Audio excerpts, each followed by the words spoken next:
Okay, it's like 1:30 in the morning. I just got back from the show. Um, and yeah, it's time for me to talk about my second Buckethead concert after seeing him for the first time back in May at BB King's Blues Bar and Grill. Um, I'll just start with just showing up to the show. So I showed up like 2 hours early before doors opened, and even then there was a line.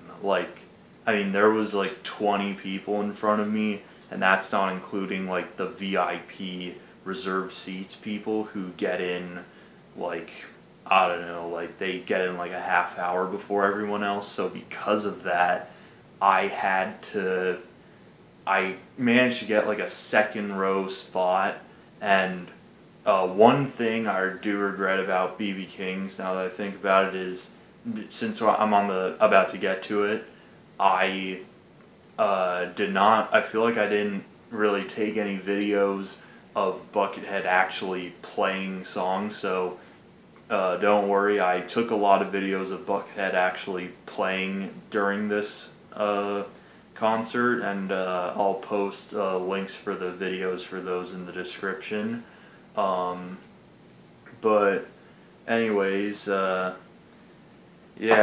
I'll just jump right into it after getting into the building. So I got in at 10 a.m., that's when doors opened, and the show was supposed to start at 10:30. However, when we got in, there was nothing on the stage. It was just like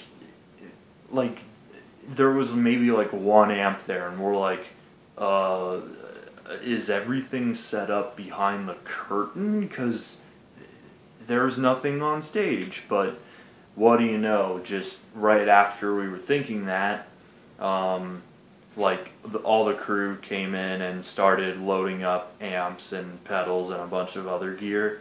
And we're like, okay, so they just came here late, but they don't have a whole lot of time to set up. They only have like half an hour, and it took them about an hour to set up because Buckethead actually didn't come on stage until 11. And just so you know, the audio they played before Buckethead came on stage to build up, it wasn't the same as BB King's, because in BB King's they played the narration about shrinking, and that wasn't the case with this show. It was just like epic music. But once Buckethead came in, everything was great. He sounded great. There were no technical difficulties like there were last time. There was only one big one, and that was during the embalmer at the BB King show. But anyways, so he opened the set with Welcome to Buckethead Land, which for me personally makes a lot of sense because you're going to a Buckethead concert and the first song should be Welcome to Buckethead Land. It just makes sense, and if you're wondering what this is, I just scribbled down a bunch of notes on the back of a tasty cake container just because it was just the nearest writing thing to write on available. Now, Buckethead has kind of a history of, like, on rare instances, just randomly performing songs live that he's never even recorded. He just performs them live once and just somebody happens to record them. I personally didn't record any of them, but there were like two heavier songs, and one of which had like a slapping riff in it, and one of them had a bunch of like slower, cleaner sections in it. I can't tell if they were truly original or if they were some songs from the Pikes. And if they were songs from the Pikes, I'd say good, like it's about time, because, one thing I was disappointed about the BB King show was he has 200 albums worth of new music he's recorded since his last live show back in 2012. Like, he should have this whole plethora of new material to play, but he just played old songs, and that made me a little disappointed. But at least at this show, he played some stuff I've never heard before from him. So that was a plus for me.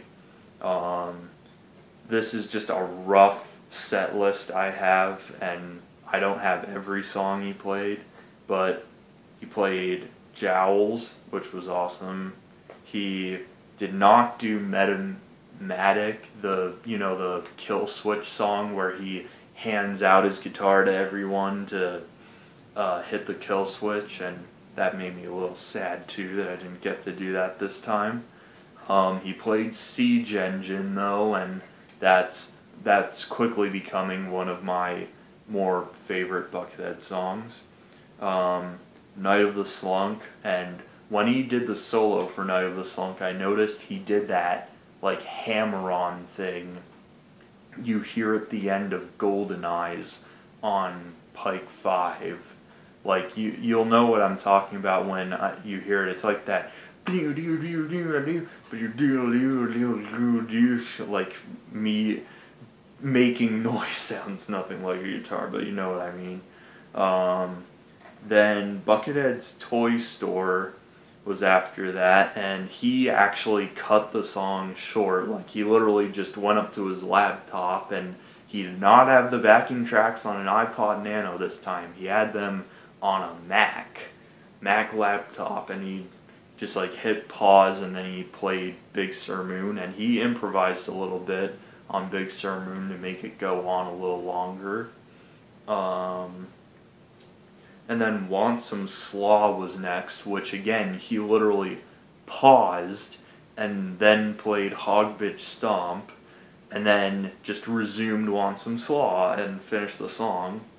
And then Scraps, I really liked the version of Scraps he played tonight, just because I liked his tone, and I liked just the way he soloed was very reminiscent of The Spirit Winds on Pike 17. Just that long solo on that track. If you've heard that song, you know what I'm talking about.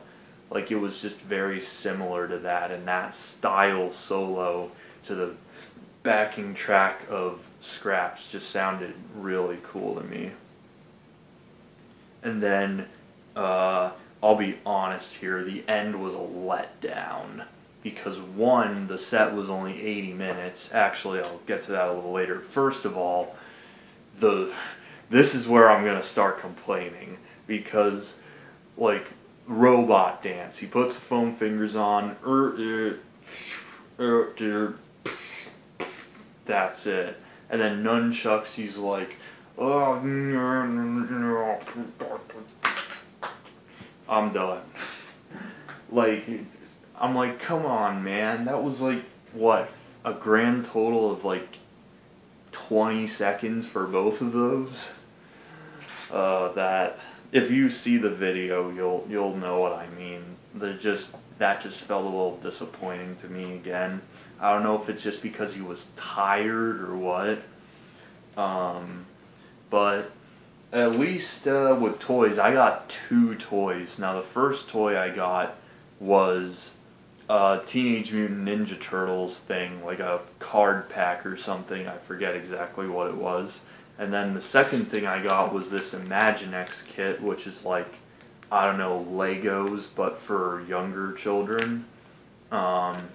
So after that, like, I gave my Teenage Mutant Ninja Turtles thing to one of the people next to me who didn't get a toy, because at the first show I went to, my friend got 2 toys and he gave one of his toys to someone who didn't get any, and I thought that would be a nice gesture to do.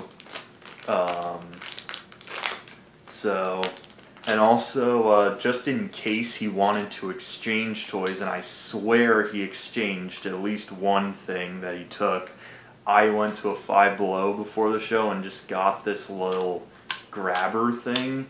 Like, if you can aim it, gauge just the right distance, like it can just grab onto stuff. So I was just like doing this when Buckethead came back my way, and he's like you can't see it in the video, but like take it from me, like just the way he was acting with me doing this to his hand, or when he was handing this out to me, he was just like, yo, what are you doing? Just take my Imaginex and get that out of my face. I guess you didn't want this. Bucket, if you're watching this, I'm sorry.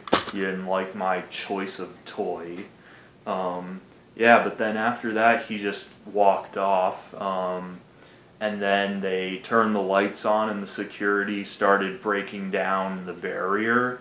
And like, I thought there was going to be a second set because he had only played for 80 minutes, but I guess he didn't. Because like, he started at 11 and it ended at 12:20. Just a couple other side notes I made. I noticed he improvised more at this show than he usually does, and I noticed he made a lot of like little mistakes, like when going up the fretboard, like he'll go like accidentally one note too high every once in a while. Just like I noticed like a dozen or so little things like that he like kind of noticeably messed up on that just didn't sound right. I noticed he wasn't as sweaty this time as he was at the first show, because the first show, every time he like put his mask down, just like sweat would come dripping out of his mask, and so he wasn't as sweaty this time. And also I noticed one time when he picked his head up, I noticed like there was a semblance of a beard under his mask. So I think the whole Brian Carroll in real life has a beard now theory could be plausible. Oh, and by the way, just for the videos in the description, I apologize for the one dude's big fat head in the left third of the screen. Just, we were tightly scrunched together, and like I said, I was in like the second row, not the first row, so unfortunately I couldn't really move around that much. So yeah, that guy's head is just in all of the videos. And one thing, just like more of a note to myself, it's not really a complaint or anything, just I noticed just this year Buckethead wears, like he wears the same clothes every night. It's the long sleeve Under Armour underneath a black short sleeve t-shirt with like baggy black sweatpants and the black and white like skater sneakers. And I'm like, well, is that just Brian Carroll's leisure wear, or is that like the Buckethead persona's costume that he puts on every night just for the show? I'm gonna guess maybe he just does it for the show because they seem like light, breathable clothes, so he doesn't sweat as much. But yeah, I think I covered everything I wanted to cover. It's really late, and I don't want to talk a whole lot more. But, so I will just add, I showed a lot of people pictures and videos of my Buckethead signature Les Paul, and that made me pretty popular in line waiting for the show to start. And also after the show, there was like a short middle-aged woman in front of me to my right, and like after the show, she was asking like if the show was over to the person next to her. And she says, like, this is the first time I've ever seen this guy. Like, he's way above this. He should be playing much bigger places. What's he doing here? So I guess she was thoroughly impressed. Um, like, to be fair, they said, like, well, he's played much bigger places than this. Like, this would be a small show for him. Um, but, like, yeah, I really love seeing Buckethead tour again. I love seeing him writing new material again. Just, I really look forward to seeing what he does in the future. And actually, I think it would be cool if he started doing collaborations again. That would be awesome. But yeah, Buckethead, uh, whatever makes you happy, just keep doing what you're doing. You put on an awesome show, and I look forward to seeing whatever Buckethead does in the future. So, yeah.